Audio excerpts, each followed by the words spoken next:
Hey, what's up, everybody? Welcome back to season 2 of Conversations in Pop Culture. Yes, this is the second half of season 2 for me. And before I introduce both my guests, I do want to remind everybody that their links are up above, as well as my link to buy me a coffee is up there too. Please go support the Kickstarters and support indie comic creators and content creators because they do matter. And so, without further ado, returning guest Tom Hutchison from Big Dog Inc. is here.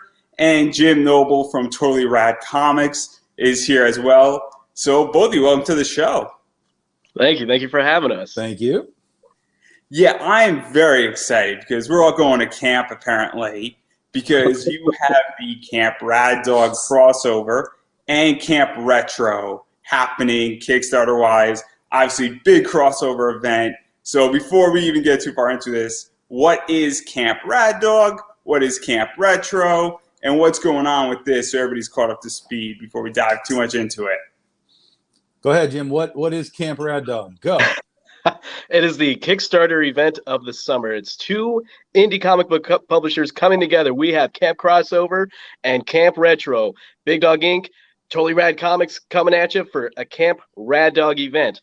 Not only will you have 6 amazing camp-orific covers to choose from, you'll also be able to get crossover covers, connecting covers for both books starting on week 2, which we're only 4 days or 5 days away, 6 days away from getting. What's today? Tuesday. 6 days away. And if you back both our books, you get a really cool patch. You can sew it on, you can glue it on, you can tape it on, you can put it on anything you want to with any way you want to do it. You want to pin it on someone's shirt, put on your girlfriend's shirt, your boyfriend's shirt, or both, whichever you may have, his or hers. It's your patch, and it's the friendship patch. It's 2 fists coming together. And so obviously there's a lot of stuff going on in this book, and we're going to talk about it and get into it. But where did this idea even come from? Because indie comics don't have crossover events for the most part, and it is rare. And obviously, Big Dog Inc. is a very cool company. Your company, Totally Rad Comics, is awesome as well. I would say it's rad, but I don't want to do the pun thing here today. Every time you say rad, you owe him $1. Yeah, I have a trademark, so I get paid every time someone says rad and Totally Rad. I'll just keep on adjusting my pledge. Let's go with that. But anyway, hey, that'll work. But by the end of this interview, I'm going to fund the entire Kickstarter on your side multiple times over. But that's not the point here. So obviously, where did this idea come from? Because crossover events don't happen on the indie scene, and it's very cool that they do. And we're going to dive a little bit into some inside baseball in a little bit here on that. But I'm super curious about that. This basically was, as happens often with things at Big Dog Inc., this was a joke. And last year, the whole world had to stay home, and there were all kinds of, live streams like this happening and so on. And Jim and I were regular members of a show called Unscripted, and we would just get on the show, and basically it's just a whatever you want to talk about, however you want to talk. It's unscripted. So somehow every time me and Jim got on the show, we would always be just sort of riffing back and forth on various things. And he was doing like an ash can, summer camp ash can thing for one of his other campaigns. And at one point I was like, I literally just made the joke, like, we should just do like a dueling summer camp comic book. And he was like, yeah, of course, that's all he ever says. You'll see today. Like, yeah, like that was like, yeah, that's the Jim shtick. But what happened is we had that one time, and then it was like the next time and the next time and the next time. We just kept talking about it for like 6 months. And then when we got to January this year, I messaged and I was like, so are we actually doing this? Like, is this really going to be a thing? And he was like, yeah, let's just do it, And I was like, okay, well, then we got to figure out what the hell this thing is. And so we took the next couple of months and sort of knocked it around. Like, is it going to be one campaign with both books? Is it going to be one campaign with a single book? What are we going to do? And eventually we decided, you know what, let's just run with the whole concept of the camp versus camp thing, camp versus camp. So we'll have 2 Kickstarters, we'll have 2 books, we'll have separate covers, but we will have, like in the classic movie Meatballs, we will have the Summer Camp Olympics, where we'll do add-on covers, and those add-on covers will actually be the legitimate crossover, where we have, like, for example, biking, right? So Keith Garvey did two covers, one for Totally Rad, one for Big Dog, which they stand alone as their own covers, but they also connect, and that's where you get the Camp Olympics element, where you get the crossover going on, and those will be starting July 19th. So that was kind of the beginnings of this whole thing, and then we just kept going with it. What do we do? What do we do? There's patches. There's going to be an art contest. You know, all kinds of stuff, and we just kept going. And you know, so far it's been an absolute blockbuster beginning, considering we're only in day 3.5, and we're both right on the verge of cracking 11,000. We're both right on the verge of 200 backers. We were literally tied this morning. I don't even know how that's possible. We were literally tied at the exact same dollar amount for about 2 minutes. But considering all of the different numbers and reward prices, like I can't. We need Sheldon to do the math on, like, how the hell is that even possible? But we were tied, and then Jim has taken the lead so far for the rest of the day. So that's actually our fifth lead change in 3.5 days. So to even go into that, because you mentioned something that obviously this sort of wound up becoming developed, and the question came, is it going to be one book and both of you are working on it, or is it going to be two separate books? And obviously going the two separate route, you know, that does a lot of cool stuff, because obviously it helps, I guess, both books get funded. It adds a lot more story. It's really cool business-wise. It also is good for self-promotion and cross-promotion, and how one book bumps the other. And obviously before I went on the air, and I'm the first person to say this, is that I've backed both, and I obviously have interviewed Tom before, and so I'm loyal to one side. And then I was reading about it, and I'm like, this is really cool, because I like a lot of the artists that Big Dog Inc. hire and push forth. And I'm like, hey, let me take a look at, you know, Jim's book and what's going on with that. And then I saw there was a Mike DeBaffo, and obviously if it was just a separate book, I wouldn't have backed Jim's book and Totally Rad and that entire thing in Camp Rad and Camp Retro and all that stuff. So obviously, what is that like? Because Kickstarter algorithms can be complicated, internet algorithms can be complicated, and this almost helps promote both of your works. And then crossovers. 100%. I've even had people in our Camp Rad Dog Facebook group. I just had a couple people today. They were like, "Yeah, I've backed some Noble books, but this is my first Big Dog book." So it's everything that we kind of had in our head, like, this is how it should work. It's all working, and really, honestly, in my opinion, it's working way better than it really I could have ever imagined. Yeah, I've never seen two Kickstarters ran simultaneously at the same time, where they're literally on the same, they're like in the same dollar amount within, you know, plus or minus a few hundred, if that, you know. And the fact that, like, literally, you know, we're crossing over the backers too, like, so where I'm getting some of the Big Dog Inc. backers who may have not backed Totally Rad before, never even seen Totally Rad, and vice versa with Tom. And it's really cool. It's really neat to see, like, how it's working out, because I mean, I honestly didn't have any predictions for this, so to see where we're at now, it's just nonstop, like, we're on, like, the same, going up and up and up. And it's just like, it's not like, you know, Tom's at, you know, 37,000, I'm at like 12,000, you know, or you know, and he's got 500 backers and I have like 300, but we're both, what, maybe 10 or less than 10 away from 200. Yeah, I'm 4 away right now, and you're 6 away right now. 6 away, so, yeah. So it's crazy. Yeah, it really is. It's really neat to see too. Like, it's and I've never, so like on my previous campaigns, I've never had this many backers the first 3 days. Like, I've had, the most I've ever had in a single campaign was like 322, and I'm almost at 200, and we're only day 3 in. So it's like, these got to be new people. Yeah, I'm the first person to say this, that I didn't back any of your campaigns before, and I'm fairly new to your entire company. And the reason why I got in, and I'm a great example of this, and I have no problem admitting it, is because I saw Big Dog Inc. is doing something and Tom is doing something. And then obviously it led me into what you're doing, and now I'm familiar with what you're doing. And I think that's the same way people who are familiar with you might not know who Big Dog Inc. is. And Right. it's cool because this is not competing with each other, you know, rather. Yes, it is. Yes, it is. It's not competing with each other in the sense of that the books don't hurt each other. That's true. Right. 100%. Yeah. The competition is there, but it's designed in a way to allow both books to rise up at the same time. What we didn't know is that they were literally just going to rise up at the same time. Yeah.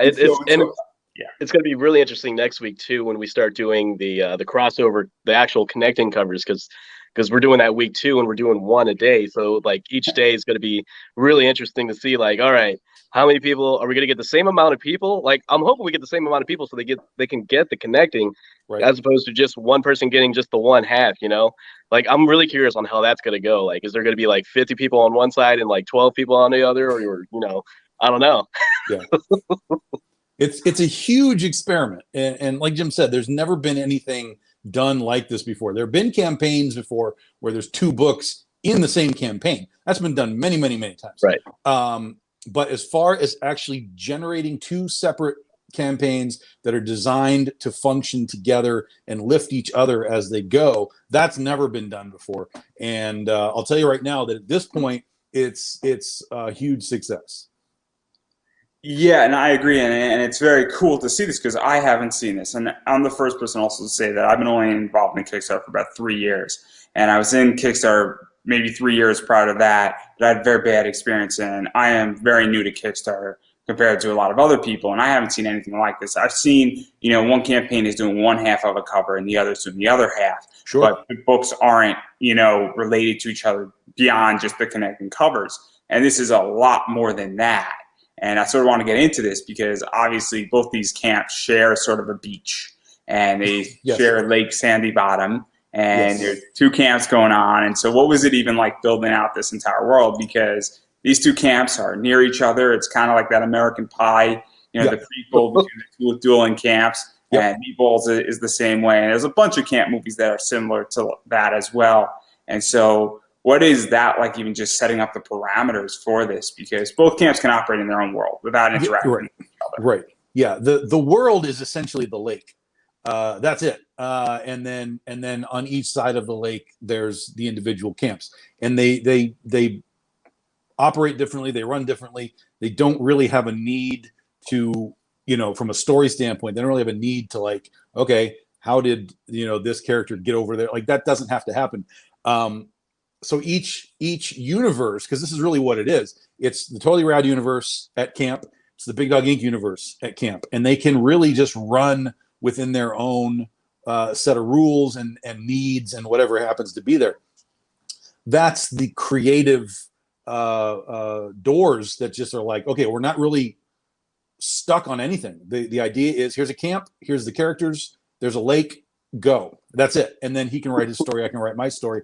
And then, of course, we did the artistic crossover, which will be the Camp Olympic covers, which will be next week. But just from a basic like structure, this isn't canon. You know, this isn't like Dorothy Gale comes back from Oz to hang out with Critter. This is just pure parody, summer camp, fun, and that's it.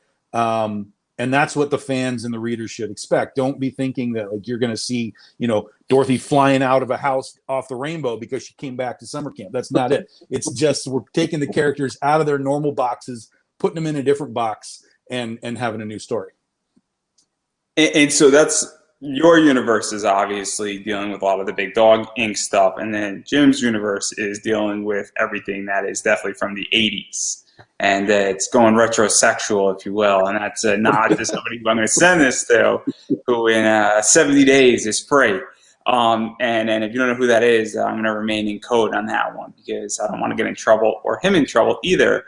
But obviously, your book is in the 80s universe, and you got cave women and sexy the clowns. Totally Rad universe, you know. Yeah, the 80s babes.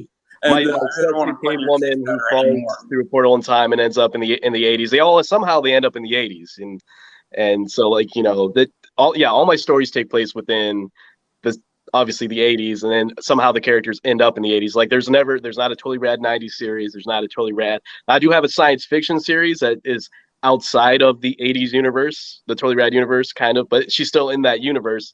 And like, so I have like topless bounty hunters from outer space who that she actually ends up getting abducted and then comes to Earth and all that fun all jazz. Of his characters are just Terminators. That's all. They're all just Terminators. Yeah. And so I love that too, because my understanding, and correct me if I'm wrong, on both your books is that they could be read individually. Yeah. And you don't need to read the other, but I think you're going to be missing a lot of stuff if you don't read one and you pick up the other. And a lot of it is also dealing with some of the covers, and especially because during week one, we haven't really gotten any major crossover stuff coming out. We've gotten sort of what I call the normal fun exclusives, that is phenomenal art that's come out. And we're going to talk about that in a second. But let's talk about the mashups and all the crossover stuff and even putting that stuff together. Because obviously you mentioned Keith Garvey, and I was Keith's first interview on a podcast. So I enjoy Keith Garvey's work, and I think his work is some of the best. And I think he was an undiscovered talent for 30 years before anybody really caught him. And I think he's late to the game. He's making up a lot of gains, I would say, with companies like Zenescope, Big Dog Inc., and a few others. Mm-hmm. So what is even the parameters for setting up these crossover covers? Because obviously you don't want to hurt your characters, but you also want to have a lot of fun with your characters. It was just a matter of, like, number one, we didn't want to overdo it, because here was the other part of this whole setup thing, right? Because normally when Jim does Kickstarters, he has a metric ton of covers. And then even when we do it, we'll end up with sometimes, 15, 16 covers. And when we were talking about this, it's like, look, man, the whole goal is to get people to go to both camps, basically. So we got to structure this in a way that when we're done, we might have like 20 or so covers, but that's between both camps, because we want to make it very easy for anybody to come in and just be like, yeah, you know what, give me everything for both sides. And that means they're not buying 100 books. You know what I mean? So that was step one. And that's why we started off this first week with the basic 6. And then, of course, there's foils and all that kind of fancy stuff if you want the fancy stuff. But we just had that original 6. And then we knew we'd come into week 2 where we do the Camp Olympics. It was like, okay, again, how many of these do we want to do? And if we do, let's say we do 5 of these, that's literally 10 covers we're asking people to buy, because these aren't wraparounds. They're not, it's literally, if you want both, you got to buy 2 covers.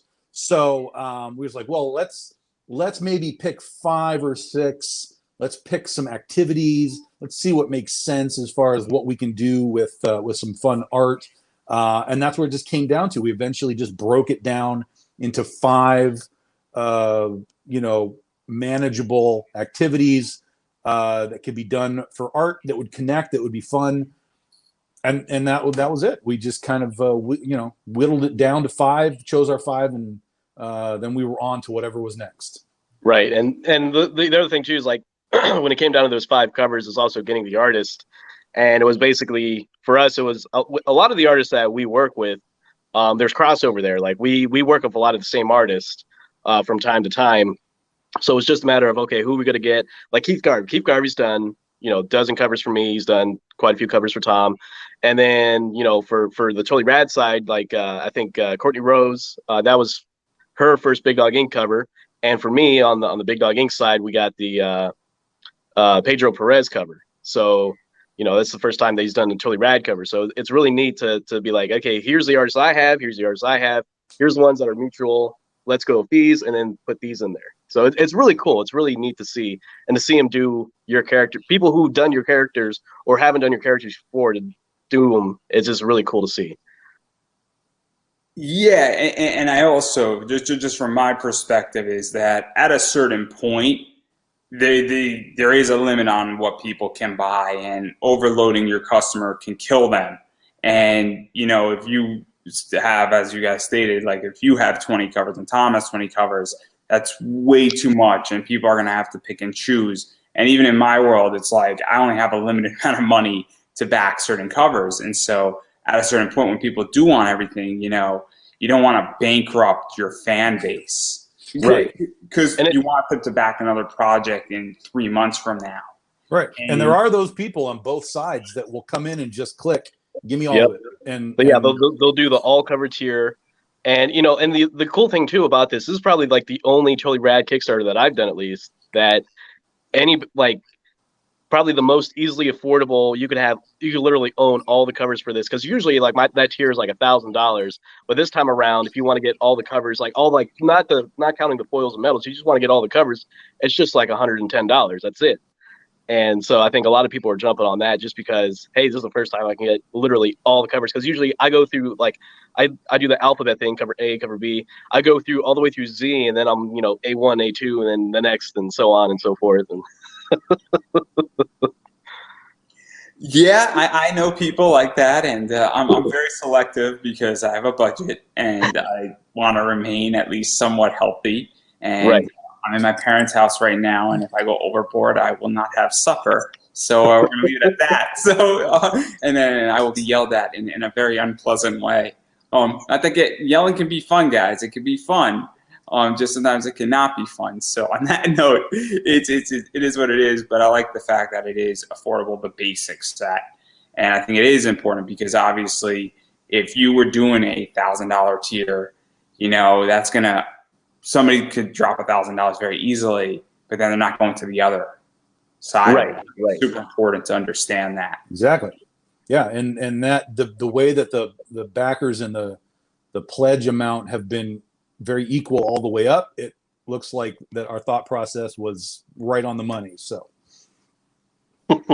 And so to now get into this stuff, because obviously there's a bunch of rewards, and I know there's a bunch of stuff for Jim. I know there's a bunch of stuff for Tom, and I'm going to go through the retro side first because it came sort of first in the history of time, if you will. And so obviously we have this cover, which is really cool, and I don't really know who the guy is in the middle. I couldn't find it in the comic. It's really weird, and I mean, I'm just saying whoever it is might be egocentric. Oh yes, yeah, and that is actually also because both our cover A's have the same theme, where Tom's cover is a swipe of the Meatballs movie poster, and then my cover is a swipe of the Meatballs 4 movie poster. That's Tom's for those who are interested. And so obviously this is definitely related to Meatballs, and it's obviously you, and it's sort of fun, and it's an affordable naughty cover. Let's put it that way. That's true. Yeah, it's just a little one boob action there. I didn't intend for that. It's the way it ended up being. Because the movie poster, the woman's wearing a top, but for some reason my characters are wearing a top. But I guess that's a normal theme in my book. So. And then, well, there you go. This book's not for kids anymore. So there goes this. Right.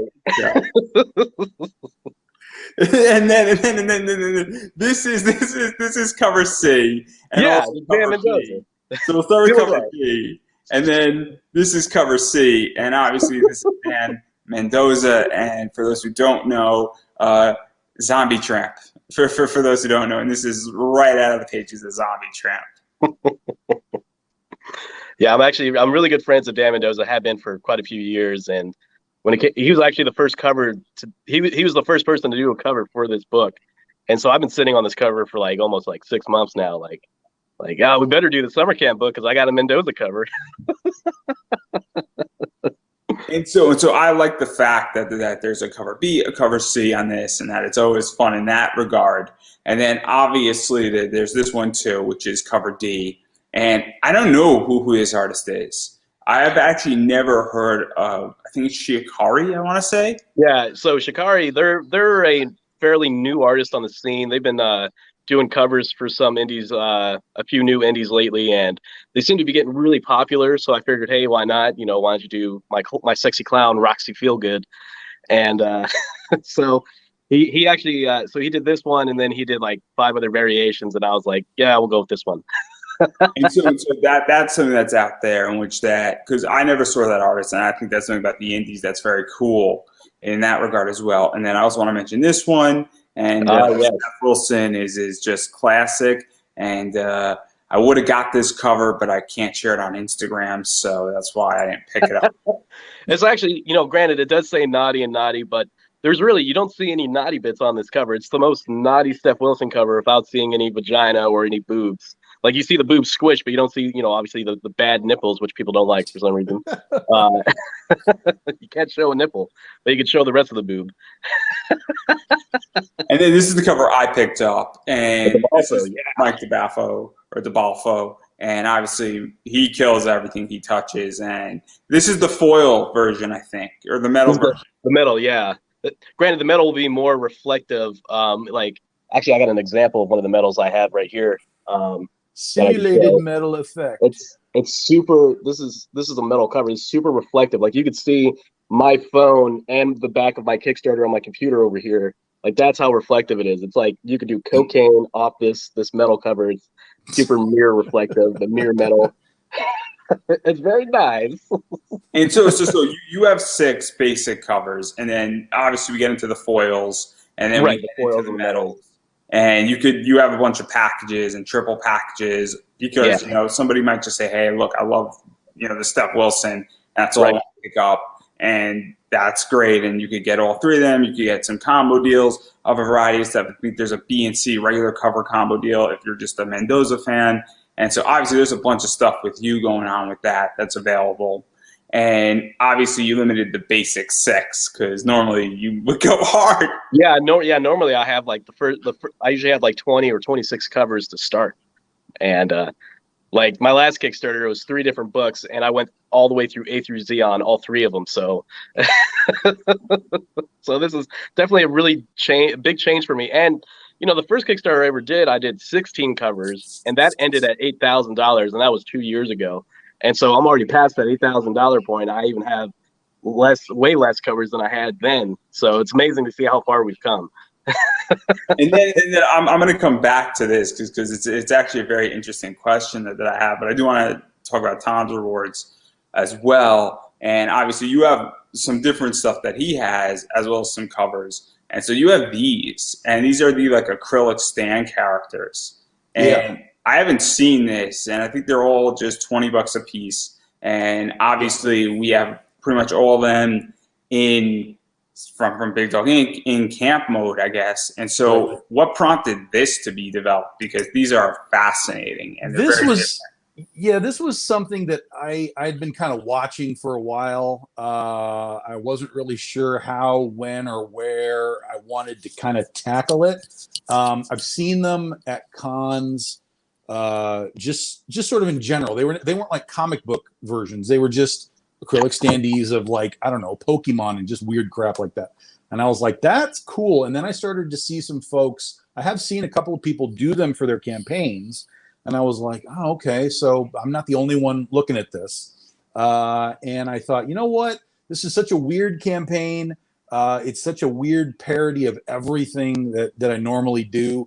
And since we're only going to have these 6 covers anyway to start, let's have a little fun. Let's create a little swag, because there's not a lot of Big Dog Inc. swag.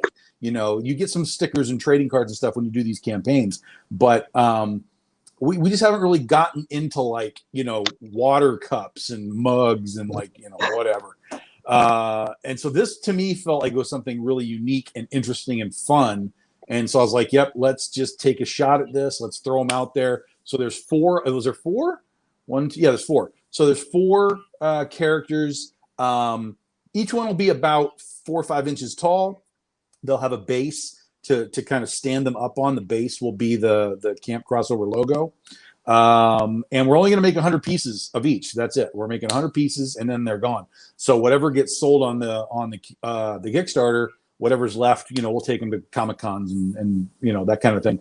But then in addition, we did do on our Get It All pack, the Summer Essentials pack, there is an exclusive catnip acrylic figure that you can only get by grabbing the whole pack. And we've already sold through half of those packs. We made 50 of them available. We've already sold through 25 of them in our first 3 days, that's ridiculous. So if you're interested in the swag, if you want to just go all in and get the books anyway, you're going to get a bonus acrylic figure too. And yeah, that was kind of the fun tryout thing that we did so far. And we've had a lot of people adding them on. We have actually had some people just buy the set. You can just buy the set at a discounted price too, if you just want the whole set. So we've got them a couple of different ways that you can get them. And then obviously you have some other stuff before we get into the books, because you're also offering Kaiju Epic, and I think it's the CB Zane cover, which is the awesome one where it's like Big Ben is going down, I think. Yeah. So again, because we only had the 6 covers, and again, the thought process was we're probably going to have a lot of people finding this campaign either through Jim or just generally speaking, because it's so different. We're going to have a lot of people that probably don't know a lot about what Big Dog Inc. is, who these characters are. And so I created a little subsection called Summer Reading, where they can buy trade paperbacks and issue #1s of like Princess vs. Zombies, Lights, Camera, Jungle, Kaiju Epic, that kind of stuff, so that they can learn a little more about what they're, because when they read the camp book, that's just going to be like, what the hell am I reading? This is so weird. I don't know who any of these people are. Then they can come over and be like, oh, okay, now I know who Tina is. Now I know who Joan of Arc is. Now I know who Cindy is, based in the Big Dog Inc. world. And that too has been a huge, huge success. So many people are adding books on, which tells me that we've got new readers coming in, and they're like, yo, I want to know what's going on. So again, another sort of experiment that has gone over really well. And obviously that I think is also important, knowing that when you're selling something and you're selling something that's not an introduction book, to offer an introduction, because it is super important. And I've seen a bunch of companies not do that on Kickstarters. And I've seen Kickstarters fail where you're on issue 3 and you're not going to give me even an ability to catch up on a digital side of it for an issue 1 or 2. Forget about shipping me or offering me a book, which sometimes I understand can't happen, but it's offering me 1 or 2 digitally to buy. Sure. That's super important, because if I can't get into your book and get into it by issues 1 or 2, and you're offering me 3, I become a non-interested customer. So I think it is super interesting to do that. But obviously you got a bunch of covers. So I showed you this one, and I think you are perfectly entitled to put yourself in this. I would also put myself in that cover. That is not a me choice. That was Jason Hay here. He's the interior artist as well. So that's what the book will look like on the inside too. But basically he did this as a joke. He kind of had drawn it out partially as a joke, sent it to me, and I was like, oh, yo, so that's going to be our cover. And I told him who to turn all of the different characters into, and there it is. There's the whole thing. So it's fantastic. And then when I showed that to Jim, that's when he was like, okay, I can match that. And then he went and did his Meatballs 4 cover. So yeah, so that's where all of that came from. I had no idea what this cover was going to be like I was like, dude, I don't know what to do. And then he pulled that out of the cloud, and I was like, yep, that's what we're going to do. And it is a great cover in a lot of ways, and it's totally appropriate, like this cover is. Well, and like I said, that we were talking in the green room previously, that main cover that Jason did, it's the best-selling cover that we have, like by a long shot.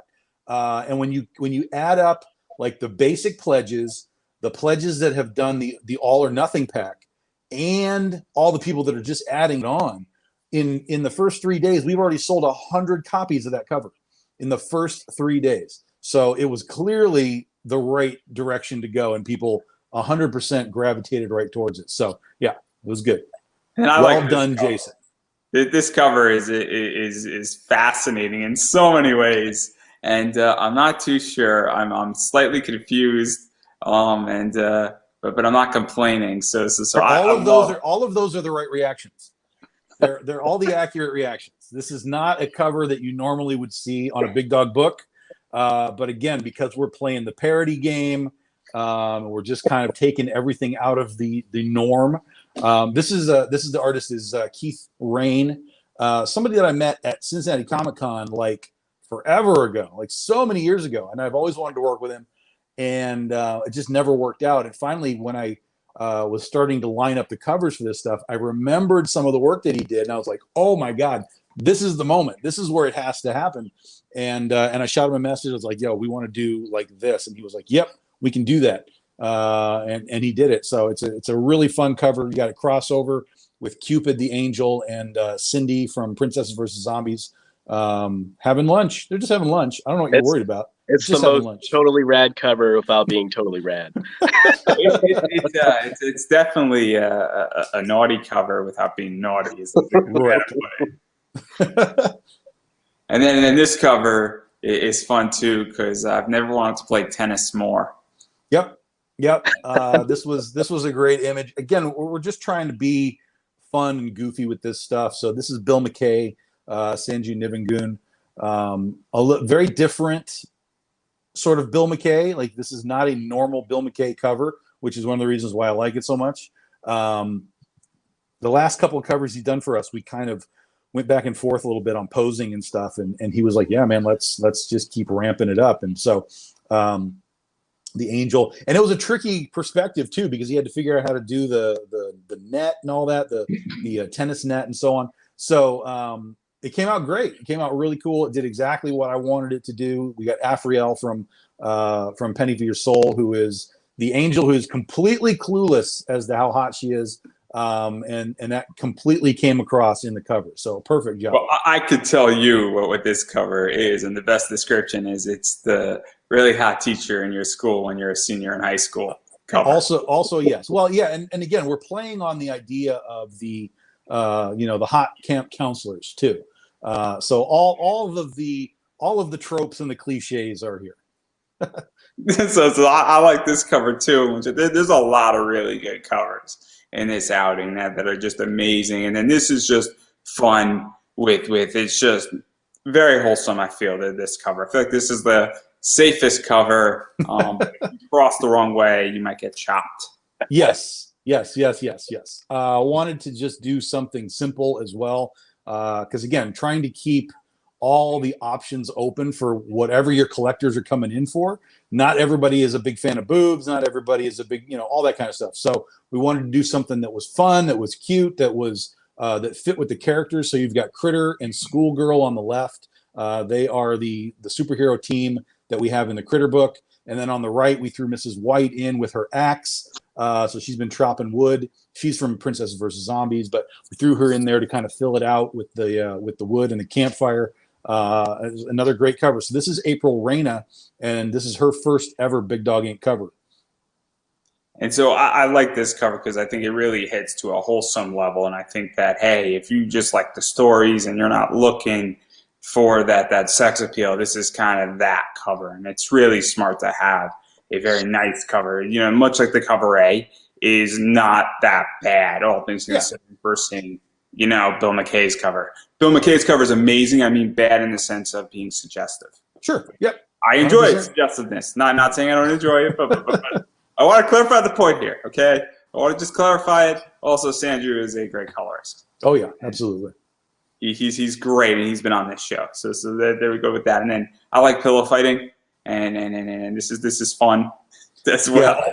This is a great crossover. Again, we try to do some crossovers with these books. So this is Catnip fighting with Tina from Lights, Camera, Jungle. So again, two books that, there's no reason for them to ever cross over. So here we get to have the fun crossover moment plus the pillow fight moment.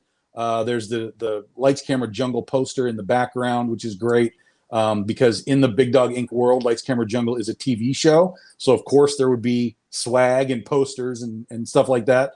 So there's a poster of the TV actors in the back at camp while they're having their pillow fight. So this is Carl Liversidge. Carl has become a huge BDI artist over the past couple of years. And when we got to this, I was like, he actually did this as like a vertical cover. And I was like, you know what? This is not working. Let's flip this horizontal and give everybody a chance to really move and breathe. And he was like, oh, that's a brilliant idea. And here we go. This is what we got. So really fun. Goth cat girl versus jungle girl. And then the final of the 6 is this one. And this is very cool because some Chloe's happening. Yeah, your classic pinup style cover. This is Brian Peterson, Elenia Di Napoli. So this is Chloe. This is Chloe's first appearance on a cover as well as inside the book. This is a key issue because it's her first appearance. Chloe is Blue Jay. So you guys have been seeing a lot of Blue Jay stuff of late, the superhero Blue Jay. Chloe is the alter ego of Blue Jay. So this is technically the first Chloe Blue Jay appearance in BDI Comics. And you can get the cover, which is your cool, sort of Instagram style thing, which is what Chloe and Blue Jay are all about. They're very social media adept.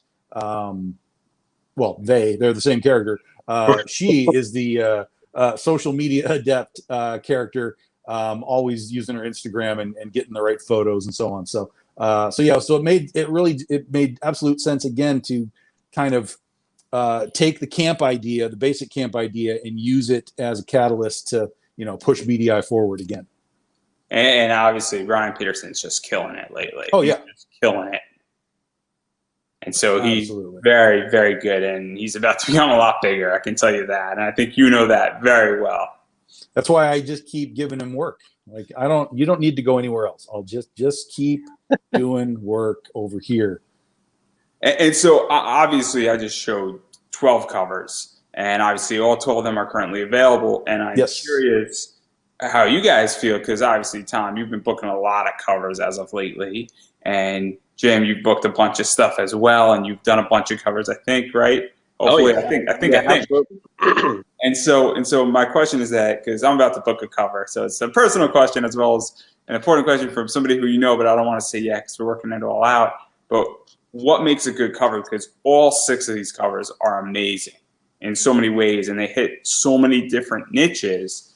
And not to beat up any other Kickstarter that the two of you have ever done, but I think all 12 of these covers hit perfectly to a bunch of audiences. And when I was backing yours, Tom, I had a really hard time deciding what cover I wanted to pick up. Yeah, it starts, I think, with, well, number one, it starts with whatever your book is. And you kind of have to be like, okay, my book is about whatever it is, cheerleaders, right? So then you have to kind of understand the tropes and the cliches of the cheerleader. How do I play to them in a way that people will get the nostalgia from it? But then also, how do I find a different way to do the cheerleader cover if you can? That's kind of where it has to start. And then from there, it's like, okay, I'm going to hire this artist. What is he good at? Some artists suck at drawing cars, so you're not going to give that guy the cheerleader on the car cover because that dude can't draw a car. So you have to work within their strengths in order to get the best out of them. So a lot of it is just kind of, it's conceptual, and then there's just the plain old, here's the cheerleader jumping in the air, because that's the pinup style, and the boobs are flying around and whatever. So it depends on, number one, what your concept is, number two, what your artist is capable of doing, and then really number three, how you want to present the project, the IP, to the public. There are some people that'll be like, I don't want to do boob covers. Like, I don't want to do naked boob covers. I'm like, then don't. Just don't. I mean, even with Big Dog Inc., we have books that we don't do that. It just will never happen. You will never see topless critter covers. You'll never see topless Scheherazade covers, and so on. That's just the line we've drawn in the sand. But then when we go over to Penny for Your Soul, basically it's like, that's it. No rules. Go do whatever you want. But that's genre to genre, book to book. So you kind of have to decide how you want your book to be perceived from that community, because you want people to read it, but you also want people to buy it. And they're not necessarily the same people. I mean, look at me. I'm a cover junkie. And with that, I enjoy Big Dog Inc., everybody. But I love covers. And I love displaying covers. I like looking at covers. I like sharing covers. I like talking about it because I'm not an artist. I can't draw for shit. In which that I try, and I could draw maybe on a good day a tank. And that's about as far as I go. And I'm sure the two of you could probably draw tanks around me. But that's not the point. It's the idea that, so I agree with that. But what about you, Jim? What do you feel makes a good cover? I'm taking notes, guys. I'm taking notes. I'm pretty open-minded, because a lot of my artists, I basically just give them the idea. I'm like, here's the idea, here's the theme of the story. do what you will. And very rarely, whenever they return, am I like, wait a minute, hold on, it shouldn't be like this, it should be more like this. I very rarely ever have edits. I'm pretty easygoing when it comes to covers. I'm like, yeah, that's really good. And then half the time it's either that's really great. Now, is there a topless version, or can we do a clothed version and a topless version? And and that's one thing artists really like. They really like that I give them that freedom. Like, I'll give you an example. Like Keith Garvey, recently, I gave him one of my. I have a lot of sexy clown characters that are legit clowns, and so I told him, I said, hey, I want you to do this clown, and I told him, do whatever you think the most fun a clown could have on a cover. And I got an email today. He emailed me today, and he goes, I'm really enjoying this one. I'm really in my field on this one. I'm like, oh, this is gonna be really great. Like, I have no, because I haven't even seen the sketch of it yet, so I have no idea what he's gonna do. But it's going to be clowntastic. It's going to be so cool. Like, because you don't see, like, you see, Keith Garvey pinups, that stuff like this, but like, you don't see him do clowns. You don't really see him do clowns very often. So I'm building that Keith Garvey clown market. I'm making clowns. I'm sure it's going to be great. Yeah. There's a pun in there somewhere. So obviously, and Garvey, he hits 99 out of 100 shots perfectly, and then the one shot he misses is fantastic. Nonetheless, still, it's just a little smidgen down, I must say. Out of like the 100 Garvey covers I've seen, there's only been one that I was like, okay, that's good, but man, he can kill and slay dragons. That's all I'm gonna say. It's the same thing with Sun Kumanaki, in which she can kill and slay dragons like nobody else can, and it's phenomenal. So even going further, because also the other thing that I like about both your covers so far is that your covers are very different than Tom's covers, and that's the other thing that's very cool about this project is that it's like I'm getting a very different cover from Big Dog Inc.'s side of this project than from your side, Jim.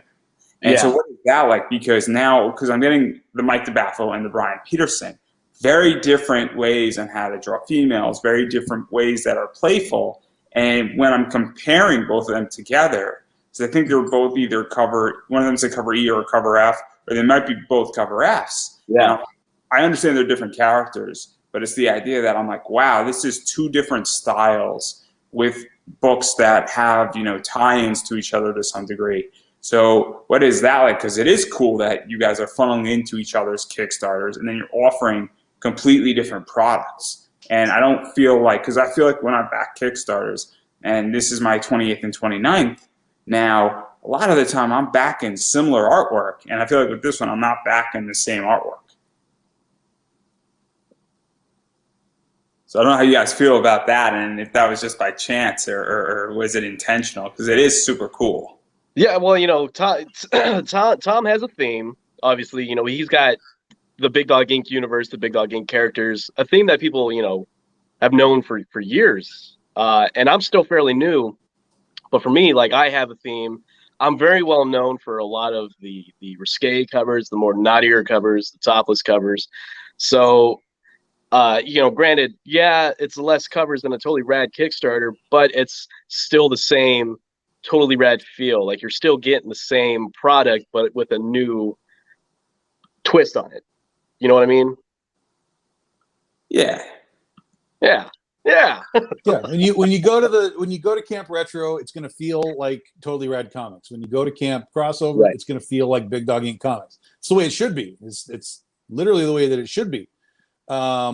I wasn't even going not even that deep. I was going saying, hey, I love the fact that when, I come to your Kickstarter, when I come to the Camp Crossover and Camp Rad Dog, what it is that I'm getting particular covers, and then I'm funneled into Camp Retro, and I'm getting a whole set of different artists and a whole different feel. And I love the fact that, it's now that I'm not being fed as a consumer the same product. I'm being fed a whole slew of different artists on a cover realm, and I love it. In some cases, that's scheduling.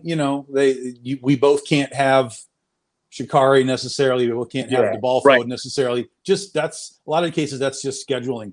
And in fact, I don't think that either of us have the same artist in these first 6. Yeah, right? none of the same artists on the None first of them. 6. So the only thing that we will have the same on will be when we do our Camp Olympics, because obviously the one artist does both covers. And the other thing was like we never really talked about who we were really getting when we first started putting it all together. Tom was doing his thing, doing the whole camp crossover thing. I was doing my camp retro thing, and every like after probably about 2 or 3 months into it, I was like, all right, so I got Mendoza. I got one of the 6 covers done. Dan Mendoza's doing a cover, and then Tom was like, I got Bill McKay to do a cover. So I was like, well, that's great because Mendoza and McKay, they fit really well together. But to be on separate Kickstarters, it's even better, I think. And like because you get both the fan crossovers because they both. I mean, a lot of the Mendoza fans really love Bill McKay, and it's the vice versa for Bill McKay. They love Mendoza. That's the thing that's super cool about this, where it's the idea that you look at certain artists and you pair them up very, very well together, and that's what's super cool about it. Because now, if you like a particular artist, you're gonna obviously be drawn to other artists who are similar. It's one of the things that certain companies do very well. Zenescope does that extremely well, where there's certain artists that are grouped together, and that if you like their cover, chances are you like the 2 or 3 people around them. And I feel like you do the same thing, Tom, and you probably do the same thing as well, Jim, where you guys know your fan base, and you know that certain people that if you like artist A, you're gonna like artist B and artist C. You might not like artist E, but if you like artist E, you're going to like artist E, F, and G, for instance. And, because similar styles attract. And very, very cool to that degree. And as a consumer, because I'll be 100% honest, if you had the exact same covers or similar covers that Tom had with Camp Rad Dog, I might not be a buyer for Camp Retro. Yeah. I'm like, hey, I'm already being fed this. But the fact that it's different, I'm now more of a consumer, and I think that's also part of the success of this. Whether intentional or not, it worked out very, very well. Completely unintentional. Completely random. No, you're supposed to say we totally planned it. No, we definitely did not plan it out. Like we were keeping our cards close to ourselves. Like, oh my God, you guys are horrific at this. Like, the plan. This was everything else was planned. Like everything else. But when it came to who's doing our 6, it was like, well, I don't know. Yeah. And then we just started sending messages out like, hey, I need a cover. And it just happened that we talked to 5-6 different people, and that's where we landed. So yeah. And obviously, both of you are very close to each other as far as backer count, as well as pledges going on. And I put both the links up, as I stated. I made sure that both those links are up. So if you're listening and you got to back those things, and obviously more stuff is coming out in 6 days, and I'm sure other stuff's going to happen. One of the things that is also very cool is there's been a bunch of stretch goals that have been unlocked on both sides. And so obviously, what is that like? Because it's been 3-4 days old, this Kickstarter? It's not even 3.5 yet. We finished because a Kickstarter day is different than a real day. So from a 24-hour standpoint, we've done 3 days plus where we are now. So we're into the 4th day. I've unlocked 4 stretch goals, 3 trading cards, and 1 bonus digital summer reading book, which is available to all the backers right now. That's not even a wait till the end stretch goal. That's just, hey, we're here. Here's something to read. Go check it out. It's just, we just unlocked it immediately. So we've done 4 stretch goals. 11,000 will unlock the 5th, which will be another trading card. And we're only $406 away from that. So possible we'll unlock it tonight before bedtime. Otherwise, more than likely by tomorrow morning, we'll be able to make an announcement for the next stretch goal and, just keep on trucking. And then tomorrow, Jim and I are going to be live again, just the 2 of us. Well, we might be bringing some artists too, but he and I are going to do a little update. And we're going to tell everybody about the art contest and the coloring contest and all of that stuff so that they can get started on that so that we can do the presentation and the voting in the week 3 of the campaign. And what about you, Jim? Because you've unlocked some cool stuff as well. Yeah, getting postcards, maybe 8 postcards. Postcards, and we unlocked the postcard, the sticker. a mini print, and I think next is a magnet. The magnet is at 12,000, so we're only $1,043 away from that. We're so close to 11,000. It's insane. Like, and I was telling Tom today. I said, Tom, we could hit 11,000 today. Like, for some reason, I don't know why today of all days, this all of a sudden everything just jumped up. Like, it normally on any other Kickstarter, because Tom can tell you and I can tell you the Kickstarters we've done in the past, it's never usually like this early on. After the first 48 hours, usually the first 48 hours and the last 48 hours are the biggest time that backers come in and back the book. So like for like the, to be on the third, fourth, going into the fourth day to be, getting, 20 or 50 or whatever new backers, it's like, that's crazy. It's never been like that. Yeah, I'm looking at because if you haven't done a Kickstarter, there's analytics and it tells you where you are every day. And I'm looking at day 4 right now, and day 4 is not even over for another like 5 or 6 hours. And we're already ahead of what we did on day 3 from a just day pledge standpoint. So it's like, what is happening with this campaign? It's so weird. It's so bizarre. It's not normal. It's not normal. It's not normal at all for what we're doing, for the minimal amount of product that we have, and where we are as far as like in the campaign. It's like, this is really weird, really strange. It is comparable to what I did with Goth Day. So with Goth Day, we only did an 8-day campaign. So we did an 8-day campaign. So all of the analytics are different for that, because you start fast, you have a couple of little wiggle days, and then basically you're done. So it never really had a chance to slow down.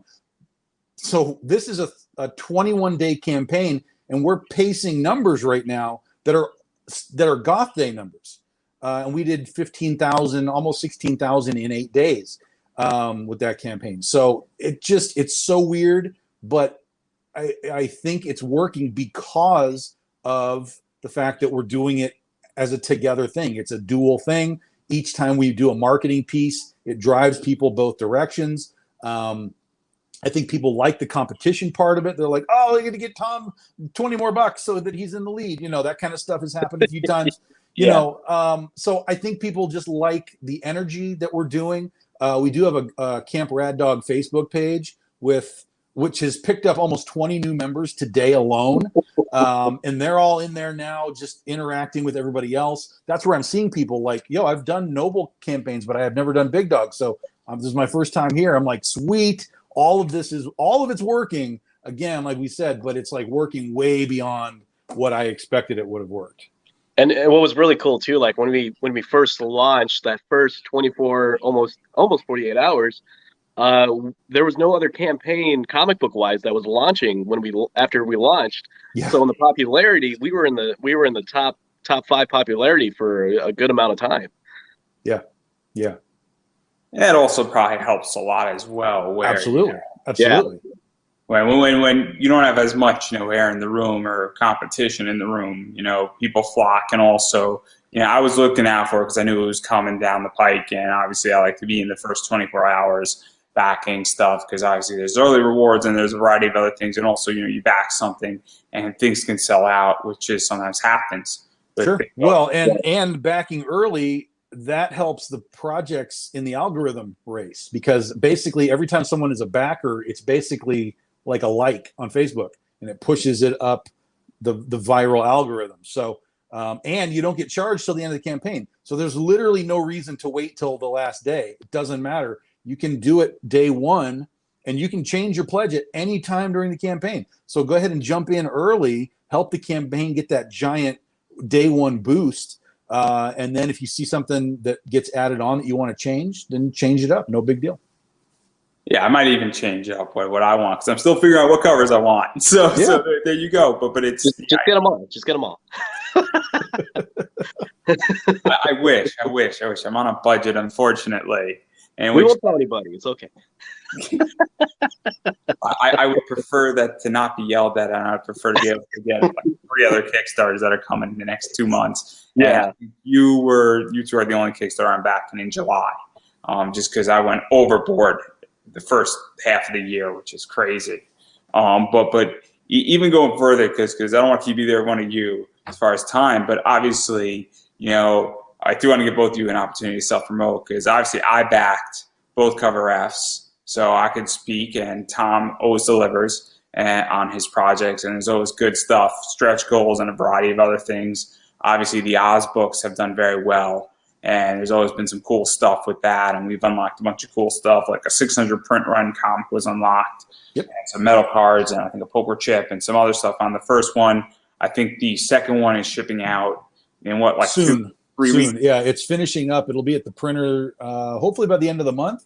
So the shipping goal was August, which means as of right now we're still on our shipping projection. Yeah. And there's a bunch of good stuff that was unlocked in that one as well. Oh, yeah.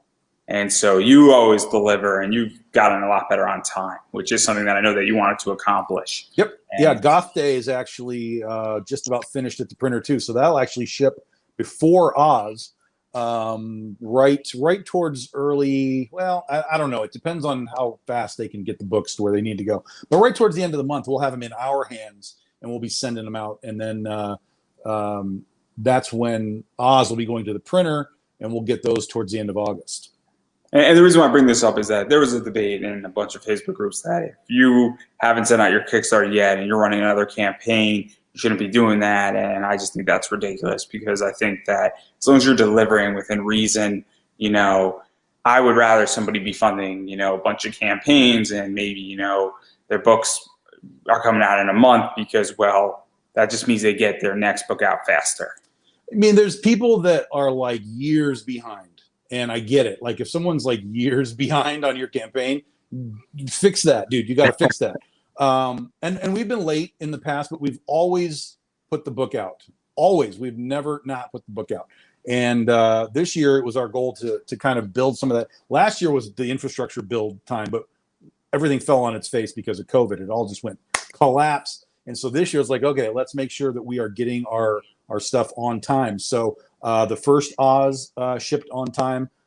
Goth Day will be shipping on time. The second Oz book will be shipping on time.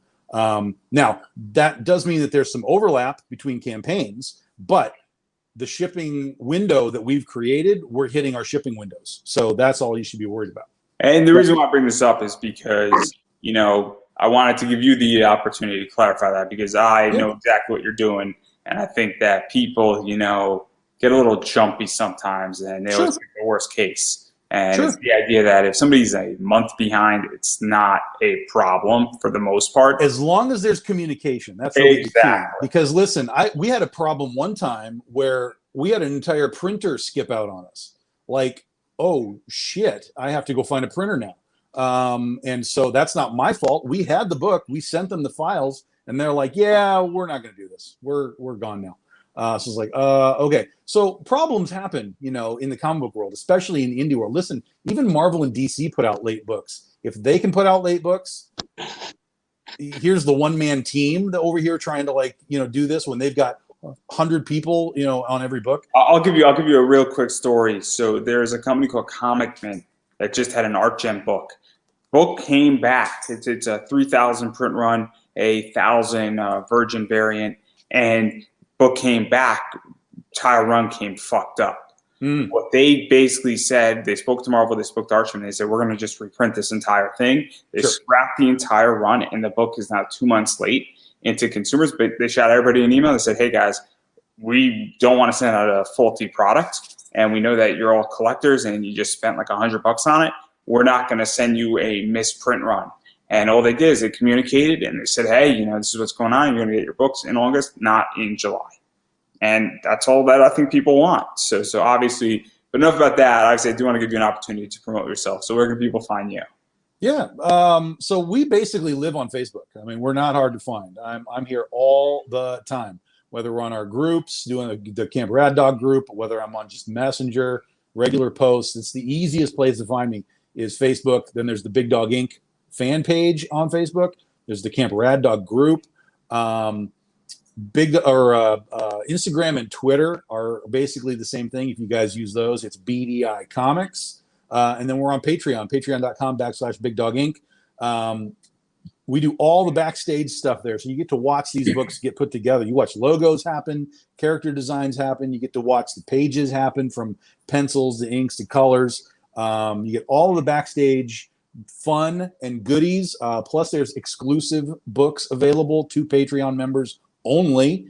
And then every 6 months, we send out a free 6-month Patreon members only variant as well. So it's definitely worth your time to come join Patreon too. But Facebook is where we always are.